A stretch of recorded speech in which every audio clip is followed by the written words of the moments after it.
বিসমিল্লাহির রহমানির রহিম। একাদশ শ্রেণীর বিজ্ঞান শাখার শিক্ষার্থীদের এইচএসসি বোটানি অনলাইন ক্লাসে স্বাগতম। প্রিয় শিক্ষার্থী, আশা করি তোমরা সবাই সুস্থ আছো। অনলাইন ক্লাস উপস্থাপনায় আছি আমি মোহাম্মদ মনোয়ার হোসেন, সহকারী অধ্যাপক, উদ্ভিদ বিজ্ঞান বিভাগ, মৌলভীবাজার সরকারি কলেজ, মৌলভীবাজার। আমি আজকে তোমাদের ক্লাস নিব উদ্ভিদ বিজ্ঞান প্রথম অধ্যায়, কোষ ও এর গঠন, লেকচার নং 3।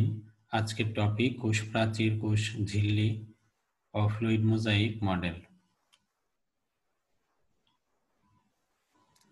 প্রিয় শিক্ষার্থী, প্রথমেই আমরা জেনে নিই কোষ প্রাচীর কি। প্রতিটি উদ্ভিদ কোষের কোষ ঝিল্লি বা প্লাজমা মেমব্রেনের চারদিকে অপেক্ষাকৃত দৃঢ়, নমনীয় ও মজবুত আবরণ থাকে, একে কোষ প্রাচীর বলে। রবার্ট হুক 1665 সালে সর্বপ্রথম কোষ প্রাচীর আবিষ্কার করেন বা প্রত্যক্ষ করেন। কোষ প্রাচীর হচ্ছে উদ্ভিদ কোষের একটি অনন্য বৈশিষ্ট্য, কারণ প্রাণী কোষে কোনো কোষ প্রাচীর থাকে না। কোষ প্রাচীর হচ্ছে কোষ ঝিল্লির বাইরে জড় প্রাচীরের কোষ ঝিল্লির বাইরে একটি জড় প্রাচীর। প্রিয় শিক্ষার্থী, এখানে দুইটা চিত্র দেখতে পাচ্ছ। বাম দিকে প্রথমে আছে একটি প্রাণী কোষ, ডান দিকে আছে একটি উদ্ভিদ কোষ। আমরা এখানে দেখতে পাচ্ছি একটি আবরণ আছে, এই কোষে, প্রাণী কোষে একটি আবরণ আছে, অর্থাৎ এটি কোষ ঝিল্লি। উদ্ভিদ কোষে দুইটি আবরণ আছে, একটি কোষ প্রাচীর বাইরের দিকে আর ভেতরের দিকে হচ্ছে, অর্থাৎ এটা হচ্ছে কোষ প্রাচীর বাইরের দিকে আর ভেতরের দিকে হচ্ছে কোষ ঝিল্লি। দুইটি আবরণের মধ্যে আমরা এখন কোষ প্রাচীর নিয়ে পড়ব। একই সাথে আমরা কয়েকটা প্রধান বৈশিষ্ট্য অথবা পার্থক্য বলা যায় যে উদ্ভিদ কোষ এবং প্রাণী কোষের পার্থক্যগুলো দেখে নিব। প্রিয় শিক্ষার্থী, চারটি প্রধান বিষয় বা চারটি প্রধান বস্তু উদ্ভিদ এবং প্রাণী কোষে কমন আছে, বা উদ্ভিদ কোষেও আছে, প্রাণী কোষেও আছে। সেগুলো হচ্ছে নিউক্লিয়াস। আমরা দেখতে পাচ্ছি যে এখানে প্রাণী কোষের নিউক্লিয়াস, উদ্ভিদ কোষেও নিউক্লিয়াস আছে, এক পাশে আছে, প্রাণী কোষে কেন্দ্রে আছে। এবং সাইটোপ্লাজম উদ্ভিদ কোষ এবং প্রাণী কোষের উভয়ের মধ্যেই বিদ্যমান। সেল মেমব্রেন দুইটা কোষেই বিদ্যমান, তোমরা দেখতে পাচ্ছ। এবং নিচের দিকে আমরা দেখতে পাচ্ছি মাইটোকন্ড্রিয়া উদ্ভিদ কোষ এবং প্রাণী কোষেই আছে। দুই ধরনের কোষেই কিন্তু তোমরা দেখতে পাচ্ছ।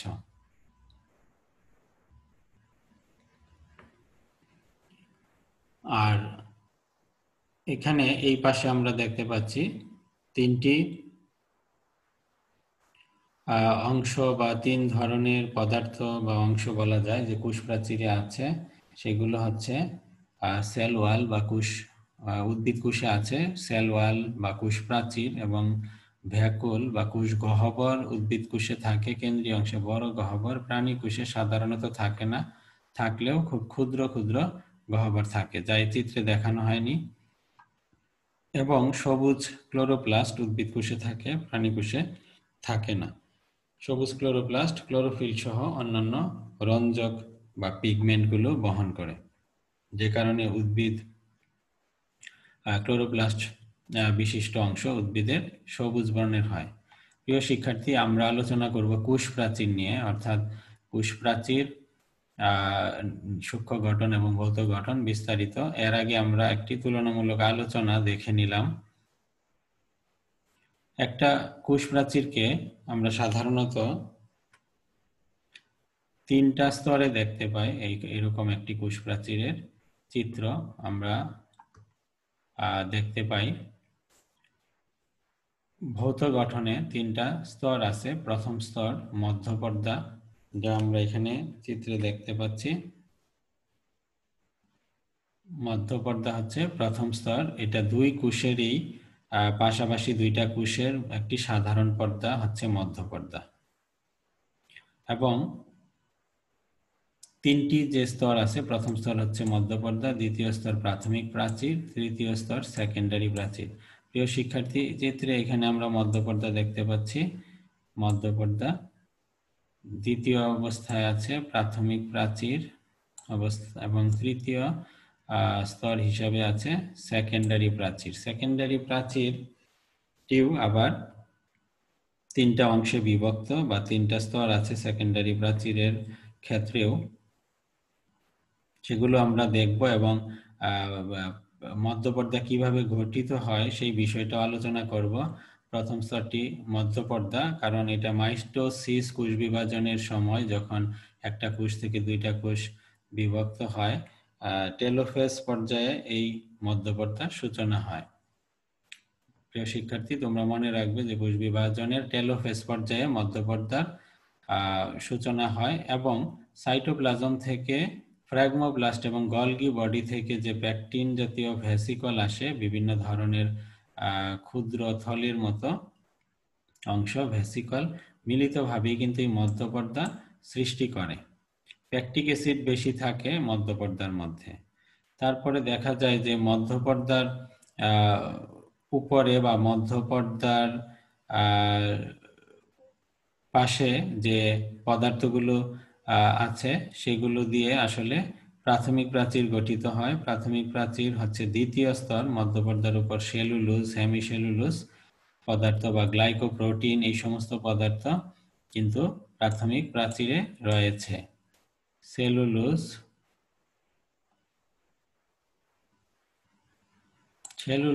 হেমিসেলুলোজ এবং গ্লাইকোপ্রোটিন।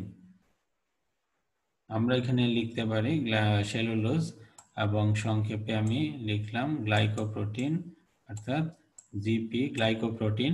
এগুলো প্রাথমিক প্রাচীরে বিদ্যমান যে সমস্ত রাসায়নিক পদার্থ, এটার প্রাথমিক প্রাচীরের মধ্যে থাকে। মধ্যপর্দার উপরে এই স্তরটি জমা হয়, অর্থাৎ বিভিন্ন পদার্থ জমা হয় একটা পাতলা স্তর তৈরি করে।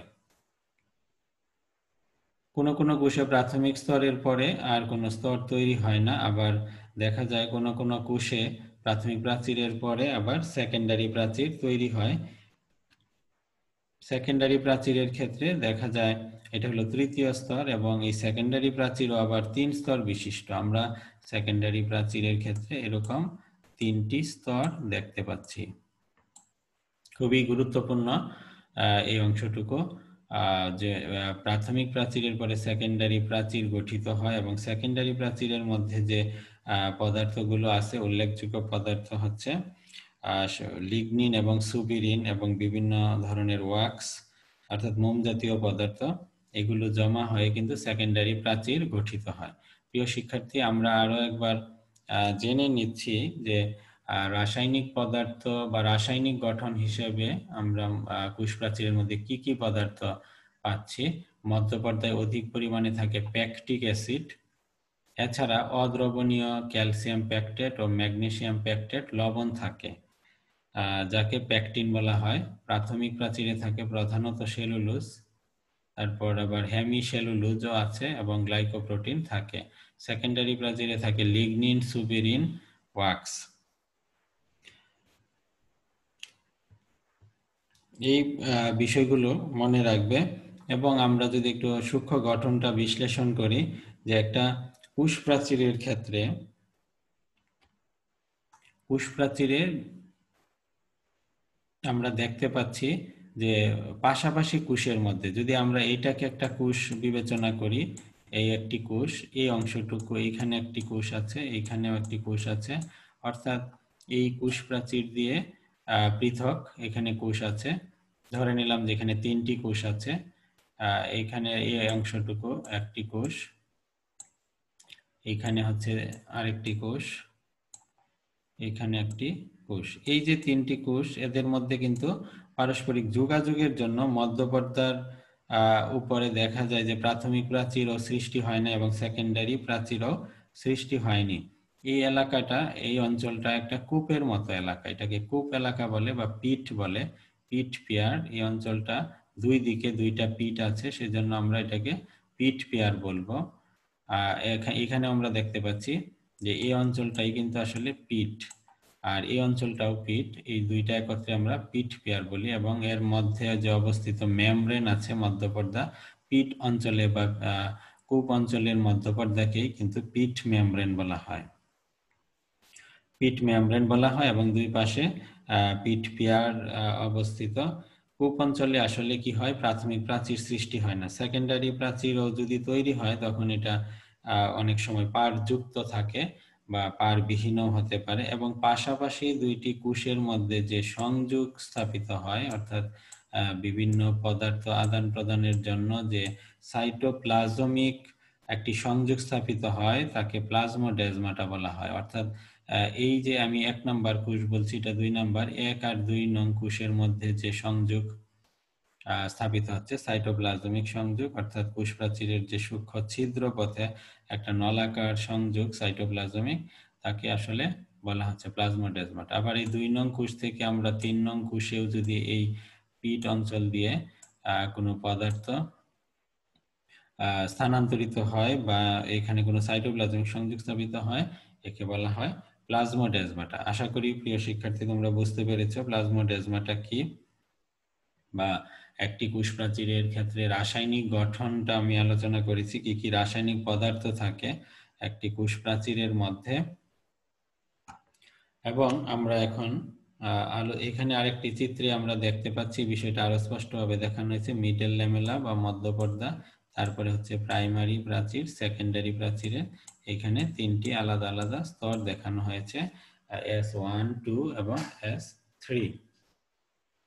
সেকেন্ডারি প্রাচীরের জন্য এই স্তরগুলো দেখানো হয়েছে। প্রিয় শিক্ষার্থী, এবার আমরা জেনে নেব কোষ প্রাচীরের সূক্ষ্ম গঠন। কোষ প্রাচীরের প্রধান উপাদান হলো সেলুলোজ। কোষ প্রাচীরের প্রধান উপাদান সেলুলোজ। এটা তোমরা জানো, সেলুলোজ হচ্ছে বিটা ডি গ্লুকোজের একটি পলিমার, বিটা ডি গ্লুকোজ দিয়ে গঠিত একটি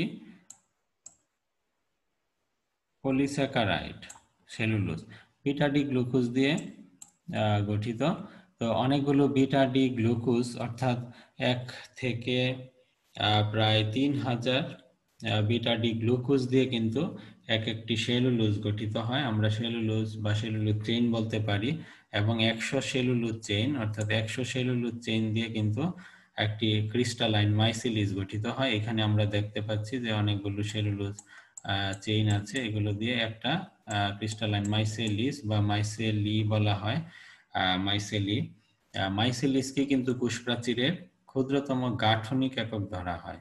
এবং কোষ প্রাচীরের কিন্তু প্রধান উপাদান সেলুলোজ, কিন্তু ক্ষুদ্রতম গাঠনিক একক মানে অর্থাৎ কোষ প্রাচীর এর যে রাসায়নিক পদার্থগুলো যুক্ত হয়ে, সেলুলোজগুলো যুক্ত হয়ে বা 100টি একত্রে মাইসেলিস গঠন করে, সেটাই বলা যায় যে কোষ প্রাচীরের গাঠনিক একক। এবং 20টি মাইসেলিস মিলে কিন্তু একটি মাইক্রো ফাইব্রিল হয় 20টি, এবং 250টি মাইক্রোফাইব্রিল মিলে, অর্থাৎ এইখানের এই একটা আমরা এই অংশে দেখতে পাচ্ছি, এইখানের এই একটা অংশ এখানে দেখতে পাচ্ছি, মাইক্রোফাইব্রিল 250টা মিলে ম্যাক্রোফাইব্রিল হয়। এই ম্যাক্রোফাইব্রিল গুলো আবার অনেকগুলো মিলিত হয়ে কিন্তু একটি তন্তু বা ফাইবার গঠিত হয়।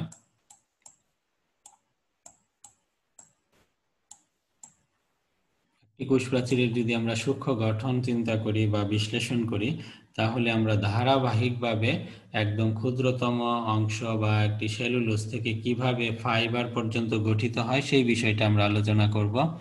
এখন আমরা এই বিষয়টি আমি আবারও বলছি যে কোষ প্রাচীরের প্রধান উপাদান হচ্ছে সেলুলোজ এবং ক্ষুদ্রতম গাঠনিক একক কোষ প্রাচীরের হচ্ছে ক্রিস্টালাইন মাইসেলিস। তাহলে 100টি সেলুলোজ চেইন মিলে কিন্তু ক্রিস্টালাইন মাইসেলিস গঠিত হয়। আর সেলুলোজ গঠনের জন্য বিটা ডি গ্লুকোজ লাগে, সেই ক্ষেত্রে 1000 বা 3000 এর মধ্যে যে কোনো সংখ্যায় সেলুলোজ মানে বিটা ডি গ্লুকোজ যুক্ত হয়ে সেলুলোজ গঠিত হয়। তো সেলুলোজের পরে যে মাইসেলিস গঠিত হয়, মাইসেলিসের পরে হচ্ছে মাইক্রোফাইব্রিল, তারপরে ম্যাক্রোফাইব্রিল, তারপরে হচ্ছে এই অনেকগুলো ম্যাক্রোফাইব্রিল মিলে একটি তন্তু বা ফাইবার গঠন করে। তাহলে এটা হচ্ছে একটি আল্ট্রাস্ট্রাকচার অফ সেল ওয়াল। এই বিষয়টি মনে রাখবে এবং আমরা এখন বিশ্লেষণ করব কোষ প্রাচীরের কাজ। শিক্ষার্থী, অনেক ধরনের কাজ কোষ প্রাচীর করে থাকে, যেমন কোষের সুনির্দিষ্ট আকৃতি দান, বাইরের আঘাত থেকে ভেতরের সজীব বস্তুকে রক্ষা, প্রয়োজনীয় শক্তি ও দৃঢ়তা প্রদান, পানি ও খনিজ লবণ শোষণ ও পরিবহন, এক কোষকে অন্য কোষ থেকে পৃথক করা, কোষ প্রাচীরের কূপ এলাকা দিয়ে আন্তঃকোষীয় যোগাযোগ সৃষ্টি, রোগ জীবাণু অনুপ্রবেশে বাধা প্রদান, এই বিষয়গুলো মনে রাখবে এবং অবিশ্রবণিক চাপ বজায় রাখতে সাহায্য করে। এরকম উল্লেখযোগ্য কতগুলো কাজ আমরা এখানে বর্ণনা করলাম। প্রিয় শিক্ষার্থী, এবার আমরা জেনে নিই যে প্রোটোপ্লাজম কি। প্রোটোপ্লাজম হচ্ছে কোষের ভিতরে যে স্বচ্ছ আঠালো জেলির মতো অর্ধতরল কলয়েডাল সজীব পদার্থ থাকে, তাকেই কিন্তু প্রোটোপ্লাজম বলে। কোষের ভিতরে সজীব অংশটুকু, এক কথায় বলা যায় কোষের সজীব যে পদার্থ থাকে, সজীব পদার্থকেই প্রোটোপ্লাজম বলে।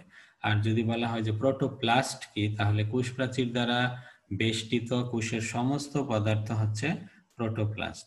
অর্থাৎ একটি কোষ প্রাচীর দিয়ে বেষ্টিত, এর ভিতরে যা আছে অর্থাৎ প্রোটোপ্লাজম এবং নির্জীব বস্তু বা প্রোটোপ্লাজম এবং নির্জীব বস্তু সহ কিন্তু প্রোটোপ্লাস্ট। প্রোটোপ্লাজম হচ্ছে সজীব অংশ আর প্রোটোপ্লাস্ট হচ্ছে সজীব প্লাস নির্জীব বস্তু মিলে প্রোটোপ্লাস্ট হয়। প্রিয় শিক্ষার্থী, প্রোটোপ্লাজমের চলন সম্পর্কে আমরা জানবো। প্রোটোপ্লাজমের চলন কি? প্রোটোপ্লাজম কখনো স্থির থাকে না। প্রোটোপ্লাজমের এই গতিময়তাকে বলে চলন বা মুভমেন্ট। কোষ প্রাচীর যুক্ত ও কোষ প্রাচীর বিহীন প্রোটোপ্লাজমের চলনে ভিন্নতা দেখা যায়।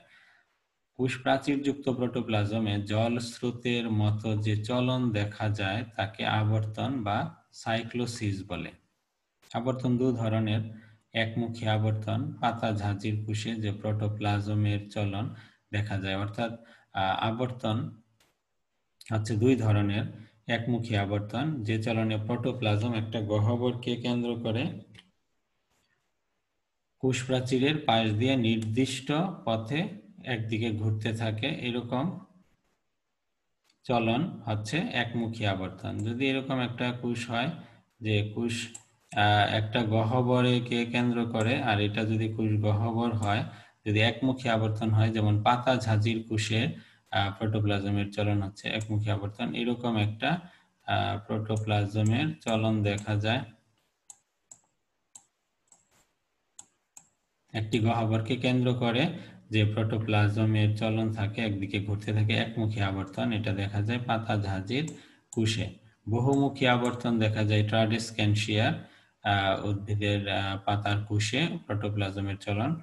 সেটা হচ্ছে পাতা ঝাঁঝি একটি জলজ উদ্ভিদ, ট্রাডেস্কেনশিয়া একটি অর্নামেন্টাল উদ্ভিদ, এটা বাগানে লাগানো হয়। যে চলনে দেখা যায় যে প্রোটোপ্লাজমে কতগুলো গহ্বরকে কেন্দ্র করে অনিয়মিতভাবে বিভিন্ন দিকে ঘুরতে থাকে, সেটা হচ্ছে বহুমুখী। যদি এরকম একটা কোষ হয় এবং চলনটা যদি বিভিন্ন ধরনের, অর্থাৎ কতগুলো গহ্বর, যদি এই গহ্বরকে কেন্দ্র করে এরকম একটি চলন আমরা দেখি, আবার হয়তো আরো একটা গহ্বরকে কেন্দ্র করে এই ধরনের চলন দেখা যায়, সেই গুলো হচ্ছে বহুমুখী আবর্তন। অর্থাৎ একাধিক গহ্বর থাকবে এবং সেই গহ্বরগুলো কে কেন্দ্র করে অনিয়মিতভাবে বিভিন্ন দিকে ঘুরতে থাকে প্রোটোপ্লাজম, তখন তাকে বহুমুখী আবর্তন বা সার্কুলেশন বলা হয়। এটাকে দেখা যায় ট্রাডেস্কেনশিয়ার কোষে। প্রিয় শিক্ষার্থী, এবার আমরা ব্যাখ্যা করব কোষ ঝিল্লি কি। কোষ ঝিল্লি হচ্ছে, অর্থাৎ প্রোটোপ্লাজমকে ঘিরে যে একটি পর্দা থাকে, সজীব পর্দা, তাকে আসলে কোষ ঝিল্লি বলে। প্রতিটি সজীব কোষের প্রোটোপ্লাজম যে সূক্ষ্ম স্থিতিস্থাপক বৈষম্যবেদ্য লিপোপ্রোটিন দ্বারা গঠিত, অর্থাৎ লিপিড এবং প্রোটিন দ্বারা গঠিত সজীব দ্বিস্তরী ঝিল্লি দিয়ে আবৃত থাকে, তাকে প্লাজমা মেমব্রেন বা কোষ ঝিল্লি বলে। একে আসলে প্লাজমা লেমা বা সাইটোমেমব্রেনও বলা হয়। কার্ল নাগেলি এই কোষ ঝিল্লিকে প্লাজমা মেমব্রেন বলেন। কার্ল নাগেলি সর্বপ্রথম, বর্তমানে একে কিন্তু বায়ো মেমব্রেনও বলা হয়। মেমব্রেনের মধ্যে বিভিন্ন ধরনের ভাঁজ দেখা যায়, প্রতিটা ভাঁজকেই কিন্তু মাইক্রোভিলাই বলা হয়। অনেক সময় এই কোষের ভিতরের দিকে প্রবিষ্ট থাকে এই ভাঁজগুলো, তখন এদেরকে পিনোসাইটিক ফুসকা বলে। ভৌত গঠনের ক্ষেত্রে আমরা জানবো যে কোষঝিল্লির ভৌত গঠন ব্যাখ্যা করতে গিয়ে ড্যানিয়েলি এবং ডেভসন একটি মডেল প্রস্তাব করেন 1935 সালে। 1935 সালে ড্যানিয়েলি এবং ডেভসন যে মডেল প্রদান করেন তার নাম হচ্ছে স্যান্ডউইচ মডেল। এই মডেল অনুযায়ী যে কোষ ঝিল্লি হচ্ছে প্রোটিন এবং লিপিড এবং আবার প্রোটিন দিয়ে গঠিত, অর্থাৎ ঝিল্লিটি দ্বিস্তর বিশিষ্ট। প্রতি স্তরে প্রোটিন এবং লিপিড উপস্তর আছে। দ্বিস্তর বিশিষ্ট ঝিল্লির উপর এবং নিচে দেখা যায় প্রোটিন থাকে, মাঝখানে লিপিড থাকে। উপরে এবং নিচে প্রোটিন থাকে, মাঝখানে হচ্ছে লিপিড থাকে। এখানেও প্রোটিন, এখানেও প্রোটিন, মাঝখানে লিপিড, অর্থাৎ এটা দেখতে স্যান্ডউইচের মতো মনে হয়, তাই একে স্যান্ডউইচ মডেল বলা হয়। কোষ ঝিল্লির model, sandwich model of cell membrane. এখানে যে লিপিড অংশের মধ্যে আমরা দেখি যে ফসফেট হেড বা ফসফেটের মাথা থাকে এবং এর ফ্যাটি অ্যাসিডের টেল বা লেজ থাকে, ফসফোলিপিড বাই লেয়ার অংশ।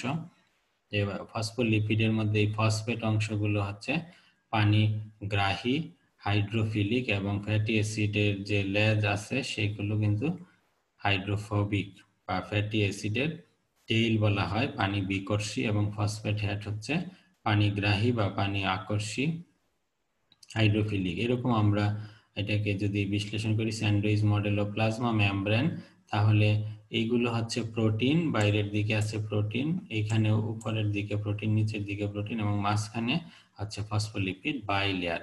এখানে ফসফেট, আবার ফ্যাটি অ্যাসিডের টেল, ফ্যাটি অ্যাসিডের টেল, ফসফেট হেড, এভাবে কিন্তু লিপিড স্তরটি গঠিত হয়। এছাড়াও আমরা আলোচনা করব ইউনিট মেমব্রেন। রবার্টসনের মতবাদ এটা। 1959 সালে এই মতবাদটি প্রবর্তন করেন, ইউনিট মেমব্রেন নাম দেন। তার মতে বায়োলজিক্যাল যত ধরনের অঙ্গাণু বা মেমব্রেন আছে, কোষের যত ধরনের মেমব্রেনের আণবিক গঠন দেখা যায় একই প্রকার, অর্থাৎ ফসফোলিপিড বাইলেয়ার, ফসফোলিপিড বাইলেয়ার, এবং তার মধ্যে কিছু প্রোটিন থাকে যেগুলো গ্রথিত অবস্থায় থাকে। বিভিন্ন স্থানে যে প্রোটিনগুলো গ্রথিত অবস্থায়, প্রোটিন সহ ফসফোলিপিড বাইলেয়ারকে কখনো একটা একক পর্দা হিসাবে বিবেচনা করেন বিজ্ঞানী রবার্টসন। এজন্য এটাকে ইউনিট মেমব্রেন বলা হয়। সবগুলো দেখা যায় প্লাজমা মেমব্রেন সহ সকল অঙ্গাণুর আবরণেই কিন্তু এই ইউনিট মেমব্রেন হিসাবে উনি বিবেচনা করেন রবার্টসন 1959 সালে। তার মতে যে এটা একটি একক পর্দা, প্রোটিন, লিপিড এবং আবার প্রোটিন দিয়ে আসলে 3 স্তর বিশিষ্ট একটি একক পর্দা হিসাবে ইউনিট মেমব্রেন মডেলটি প্রদান করে। প্রিয় শিক্ষার্থী, এবার আমরা ব্যাখ্যা করব সিঙ্গার এবং নিকলসনের যে ফ্লুইড মোজাইক মডেল, প্লাজমা ঝিল্লি বা কোষ ঝিল্লি নিয়ে যে তার মডেলটি 1972 সালে সবচেয়ে গ্রহণযোগ্য মডেল, এবং এই মডেলটিকে বলা হয় ফ্লুইড মোজাইক মডেল। প্লাজমা মেমব্রেনের গঠন সংক্রান্ত সুস্পষ্টভাবে ব্যাখ্যা আছে এই মডেলে। এই মডেল অনুযায়ীও কিন্তু কোষ ঝিল্লি 2টি স্তর বিশিষ্ট, কোষ ঝিল্লি হচ্ছে দ্বিস্তর বিশিষ্ট এবং প্রতি স্তরে ফসফোলিপিড দিয়ে গঠিত, এবং উভয় স্তরের ক্ষেত্রে আমরা দেখেছি উভয় স্তরে হাইড্রোকার্বন লেজটি থাকে, যে মুখোমুখি এগুলো হচ্ছে হাইড্রোকার্বন লেজ, এই যে হাইড্রোকার্বন লেজ, এবং ফসফেট হেড, এখানেও ফসফেট হেড থাকে, এবং কার্বোহাইড্রেট বা প্রোটিনগুলো কিন্তু এর বাইরের দিকে থাকে। এখন এই লিপিডের মধ্যে যে প্রোটিনগুলো, অর্থাৎ এইগুলো হচ্ছে ফসফোলিপিড বা লিপিডের স্তর, এর মধ্যে যে প্রোটিন আছে, প্রোটিনের এরকম বিন্যাসকে সিঙ্গার এবং নিকলসন সমুদ্রতলে ভাসমান হিমশৈলের সাথে তুলনা করেছেন। যেমন এখানে লিপিড আছে, এখানে প্রোটিন আছে, এই যে প্রোটিন ভাসমান হিমশৈলের সাথে তুলনা করছেন। এই জন্য আসলে এর সাথে সাদৃশ্য আছে আইসবার্গের বা হিমশৈলের সাথে সাদৃশ্য আছে এই সেল মেমব্রেনের মধ্যে যে প্রোটিনগুলো মনে হয়েছে যে সমুদ্রতলে ভাসমান হিমশৈল, এই জন্য এই মডেলকে আইসবার্গ মডেলও বলা হয়, আইসবার্গ মডেল বলা হয়।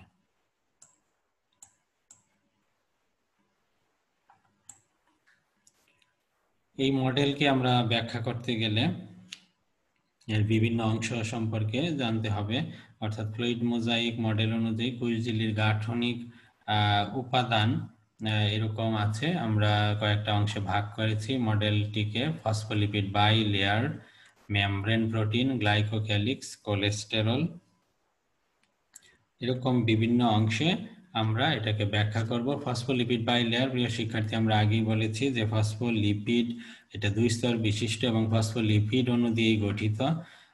এখানে গ্লিসারল থাকে, এক অণু গ্লিসারল থাকে, গ্লিসারলের সাথে 2টা নন পোলার ফ্যাটি অ্যাসিড মিলে ফ্যাটি অ্যাসিড অর্থাৎ লেজ বা টেইল থাকে, এবং পোলার ফসফেট হেড যে অংশটুকু, সেই অংশটুকু হচ্ছে, এটা হচ্ছে ফসফেট হেড, পোলার ফসফেট হেড থাকে, এবং নন পোলার যে ফ্যাটি অ্যাসিড আছে সেগুলো থাকে, এবং ফসফেট হেড এবং ফ্যাটি অ্যাসিড লেজের মাঝে গ্লিসারল থাকে।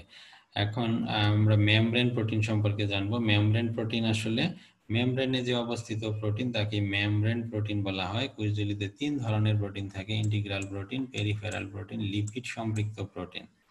আমরা ছবিতে দেখতে পাচ্ছি যে ইন্টিগ্রাল প্রোটিন এবং পেরিফেরাল প্রোটিন। ইন্টিগ্রাল প্রোটিনটা আসলে 2টা ঝিল্লি বা 2টা সারফেসের মধ্যে বিস্তৃত অবস্থায় থাকে। ইন্টিগ্রাল প্রোটিন 2টা সারফেসের মধ্যেই থাকে। পেরিফেরাল প্রোটিন একটি সারফেসেই আমরা দেখতে পাচ্ছি, ঝিল্লির সারফেসে থাকে। এবং লিপিড সম্পৃক্ত প্রোটিনটা আসলে লিপিড কোরে সম্পৃক্ত থাকে। এগুলো আমরা এই যে লিপিড সম্পৃক্ত প্রোটিন যেগুলো হচ্ছে কোরের মধ্যে অর্থাৎ লিপিড কোরের মধ্যে সম্পৃক্ত অবস্থায় আছে। 3 ধরনের প্রোটিন আমরা দেখতে পাচ্ছি। এরপরে আছে গ্লাইকোক্যালিক্স। গ্লাইকোক্যালিক্স হচ্ছে ঝিল্লির উপরে যে কার্বোহাইড্রেটের স্তর আছে, আমরা জানি ফসফোলিপিড অণুর সাথে কার্বোহাইড্রেটের যে শৃঙ্খল, এগুলো হচ্ছে ফসফোলিপিড। ফসফোলিপিডের সাথে যে কার্বোহাইড্রেটের শৃঙ্খল, একে বলা হয় গ্লাইকোলিপিড, এবং প্রোটিনের সাথে যে কার্বোহাইড্রেটের শৃঙ্খল তাকে বলা হয় গ্লাইকোপ্রোটিন। এই যে প্রোটিন এবং কার্বোহাইড্রেটের শৃঙ্খল এবং ফসফোলিপিড প্লাস কার্বোহাইড্রেটের শৃঙ্খল, এই গ্লাইকোপ্রোটিন এবং গ্লাইকোলিপিডকে কিন্তু একত্রে গ্লাইকোক্যালিক্স বলা হয় মিলিতভাবে। অর্থাৎ এই গ্লাইকোপ্রোটিন এবং গ্লাইকোপ্রোটিন প্লাস হচ্ছে গ্লাইকোলিপিড, এই দুইটাকে আমরা মিলিতভাবে বলবো গ্লাইকোক্যালিক্স। প্রিয় শিক্ষার্থী, আর কার্বোহাইড্রেটের যে শৃঙ্খলগুলো দেখা যাচ্ছে, কার্বোহাইড্রেট শৃঙ্খলগুলোকে আসলে কোষঝিল্লির চিহ্নিত কারক বলা হয়।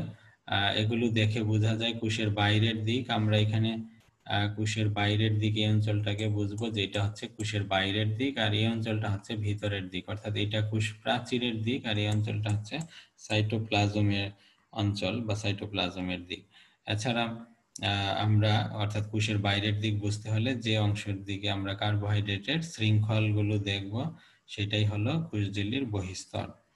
আর কোলেস্টেরল হিসাবে এর পরবর্তীতে আছে কোলেস্টেরল, লিপিড জাতীয় পদার্থ। ফসফোলিপিড অণুর ফাঁকে ফাঁকে দেখা যায় যে কোলেস্টেরল গুলো থাকে। ফসফোলিপিড অণুর ফাঁকে ফাঁকে, এটা ভিতর বাহির দুই স্তরেই থাকে, এবং প্রাণী কোষের ঝিল্লিতেই কিন্তু এই কোলেস্টেরল গুলো বেশি থাকে। প্রিয় শিক্ষার্থী, এই মডেলটা ব্যাখ্যা করার জন্য আমরা এই অংশগুলো আলোচনা করলাম আমরা চিত্রসহ, এবং এর বিভিন্ন অংশ কিন্তু তোমাদের পরীক্ষায় আসলে চিত্রসহ ব্যাখ্যা করতে হবে। এবং কোনো সময় দেখা যায় যে ফ্লুইড মোজাইক মডেলের ক্ষেত্রে অনেক সময় আসে ফ্লিপ ফ্লপ মুভমেন্ট কি, পরীক্ষায় আসে অনেক সময় ফ্লিপ ফ্লপ মুভমেন্ট কি। আসলে কুশঝিল্লিটা একটা তরল পদার্থের নিয়ে আচরণ করে। লিপিড অণুগুলো তরল পদার্থের মতো মানে ঝিল্লির একই স্তরে মানে দেখা যায় যে স্থান পরিবর্তন করে, ঘন অঞ্চল থেকে কম ঘনর দিকে এরকম ব্যাপ্ত হয় এবং একটা অক্ষের বরাবর ঘুরতে পারে। এই জন্য এটাকে বলা হয় ফ্লিপ ফ্লপ মুভমেন্ট। এই মুভমেন্টটাকে বা এই ধরনের চলনটাকে বলা হয়েছে ফ্লিপ ফ্লপ মুভমেন্ট।